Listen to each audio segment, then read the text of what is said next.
International embarrassment ही embarrassment. Iran ने straight of harms से 2 भारतीय ऑयल टैंकर गुजरने दिए हैं। उन्होंने कहा जी कि इंडिया जो है वो ले सकता है, ये पाकिस्तान के पास क्यों तेल नहीं आएगा। पाकिस्तान जिसके बारे में अब ये खबर आ गई है कि वो इस जंग के अंदर शामिल होना चाहता है, पाकिस्तान मीन ईरान पर हमला कर देगा। अब पाकिस्तान के अंदर ये आ गया जी कि भारत तो ईरान का दोस्त है। इंडिया रशिया से भी तेल लेता है और ईरान से भी लेता है।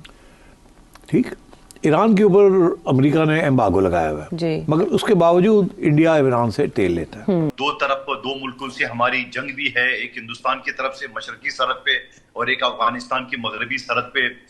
तो इस वजह से पाकिस्तान का जो सूरत-ए-हाल है वो बड़ा एक नाजुक सूरत-ए-हाल है।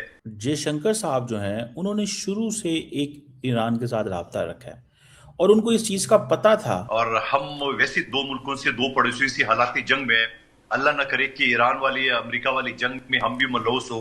तो क्या ये फैसिलिटी पाकिस्तान को भी है या नहीं है? लोग इनकी बोटियां नोच लेंगे।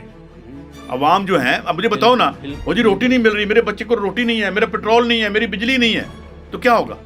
जबकि अफगान हुकूमत ने जो जिम्मेदारी कबूल की है वो है पाकिस्तान की अफवाज के ठिकानों पर हमले की, जो कि एक बड़ा खतरनाक ट्रेंड है। क्या हमारे पास मईशत इतनी है बेहतर कि हम 2 दिन भी लड़ाई कर सके? इंडिया के साथ ईरानियों ने एक डील कर लिया, तो फिर क्या हमारी गवर्नमेंट क्या कर रही है? नमस्ते दोस्तों, जय हिंद। हिंदुस्तान स्पेशल में आपका स्वागत है दोस्तों। जैसा कि दोस्तों आपने क्लिप में देखा, पाकिस्तान में ये चर्चा बड़े जोरों शोरों से हो रही है कि भारत को ईरान ने स्ट्रेट ऑफ हॉर्मज से निकलने की इजाजत दे दी, लेकिन पाकिस्तान के साथ ऐसा नहीं किया। पाकिस्तान के जहाज अभी भी वहां फंसे हुए हैं, लेकिन ईरान ने पाकिस्तान को स्ट्रेट ऑफ हॉर्मज से निकलने की इजाजत नहीं दी। ये पाकिस्तान के लिए बहुत ही परेशानी की बात है, क्योंकि पाकिस्तान में आए दिन पेट्रोल डीजल के दाम बढ़ते चले जा रहे हैं और पाकिस्तान की जनता पाकिस्तानी प्रधानमंत्री शहबाज शरीफ को कोसते चली जा रही है। जंग हो रही है अमेरिका, इसराइल और ईरान के बीच, लेकिन तेल पाकिस्तान का निकल रहा है। मिडिल ईस्ट जंग के चलते पाकिस्तान के केवल पेट्रोल डीजल के ही रेट नहीं, बल्कि पाकिस्तान में महंगाई की दर बढ़ती चली जा रही है। पाकिस्तान के आंकड़ों के मुताबिक 11 मार्च को खत्म हुए हफ्ते में महंगाई का सूचकांक SPI 6.44% बढ़ गया। सालाना आधार पर हुई इस बढ़ोतरी के पीछे पेट्रोलियम प्रोडक्ट्स और जरूरी खाद्य वस्तुओं की कीमतों में तेज बढ़ोतरी बताई जा रही है। ईरान ने स्ट्रेट ऑफ हार्मस से 2 भारतीय ऑयल टैंकर गुजरने दिए हैं। अब पाकिस्तान के अंदर ये आ गया जी कि भारत तो ईरान का दोस्त है, तो क्या पाकिस्तान के जहाजों को भी गुजरने दिया जाएगा? ये बड़ा इंपॉर्टेंट सवाल है। इस सवाल को थोड़ा सा डायसेक्ट करना चाहिए, समझना चाहिए ना। अब इंडिया जो है वो आपको मैं थोड़ा बताता चलूं कि ईरान का टॉप कस्टमर हुआ करता था 2019 से पहले।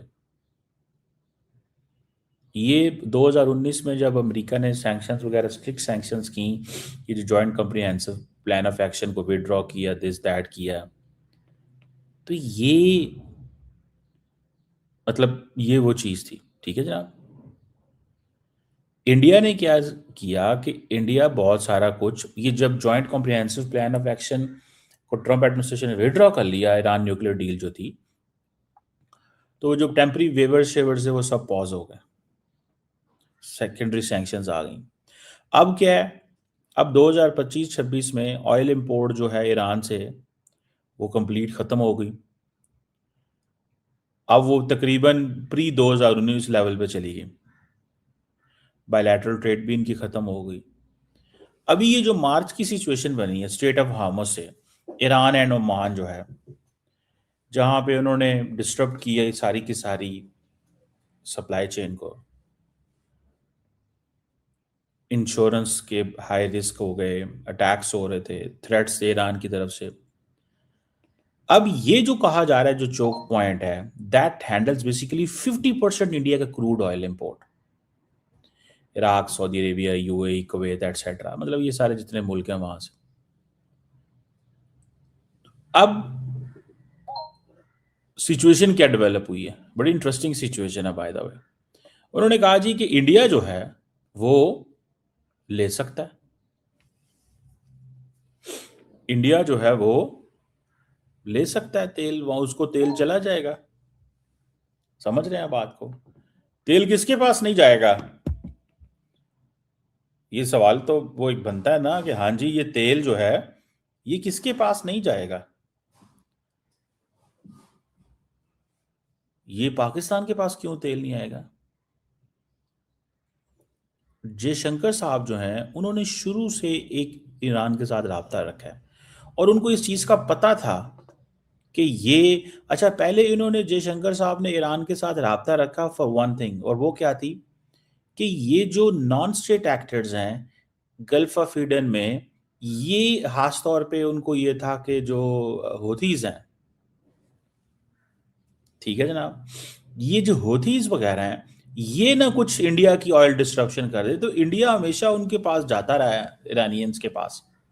लेकिन इंडिया का असल पार्टनर, तो स्ट्रेटेजिक पार्टनर तो वो है, इजराइल है। लेकिन अब जारी बात है, ईरान को भी तो तेल बेचना है ना, उसको भी तो अपने ताल्लुकात रखने हैं ना, उसने भी तो कारोबार करना है। तो इस चीज को देखते हुए ये फैक्टर सामने आए हैं कि किस तरह की सिचुएशन जो है वो डेवलप हो रही है। तो जयशंकर साहब जो हैं वो ईज इनटू दिस गेम कि भाई मैंने कोशिश ये करनी है कि मैं तेल लेके आऊं फॉर इंडिया। वो इंडिया के लिए तेल इकट्ठा कर रहे हैं पूरी दुनिया से। अब आप इमेजिन करें कि इंडिया के साथ ईरानियों ने एक डील कर लिया। उस डील की बहुत सारी चीजें तो नहीं सामने आ रही, ठीक है जी, लेकिन एक अरेंजमेंट एस्टैब्लिश हुआ है और उस अरेंजमेंट के तहत इंडिया जो है वो वहां से स्टेट ऑफ हार्मोस से तेल लेता रहेगा जैसे चाइना लेता रहा है। अच्छा, पाकिस्तान को थोड़ा सा ये बुरा भी लगता है, लेकिन हमें इस चीज को भी थोड़ा समझना होगा कि ऐसे थोड़ा होगा भैया, ऐसे ये थोड़ा होगा, ये ऐसे चीज थोड़ी होगी कि इसमें आप दे विल एक्सेप्ट कि जो इंडियंस हैं वो तो इस चीज को समझते हैं कि हमें हर कीमत के अंदर इस स्ट्रेट ऑफ हार्मोस से ऑयल चाहिए। जबकि अफगान हुकूमत ने जो जिम्मेदारी कबूल की है वो है पाकिस्तान की अफवाज के ठिकानों पर हमले की, जो कि एक बड़ा ख़तरनाक ट्रेंड है। अच्छा, अब पाकिस्तान तो हमेशा जो अफगानिस्तान की एडवोकेसी करता रहा है, अफगान तालिबान की एडवोकेसी करता रहा है, सपोर्ट करता रहा है, और ये जब रजीम आई थी अफगान तालिबान की, और उस कहीं ना कहीं डिक्लेयर तो नहीं था लेकिन अनडिक्लेयर किस्म की सपोर्ट हासिल थी। अब हालात ऐसे ख़राब क्यों हो गए हैं कि अफगानिस्तान भी पाकिस्तान पर हमले करेगा और इवन के इस्लामाबाद को टारगेट करेगा?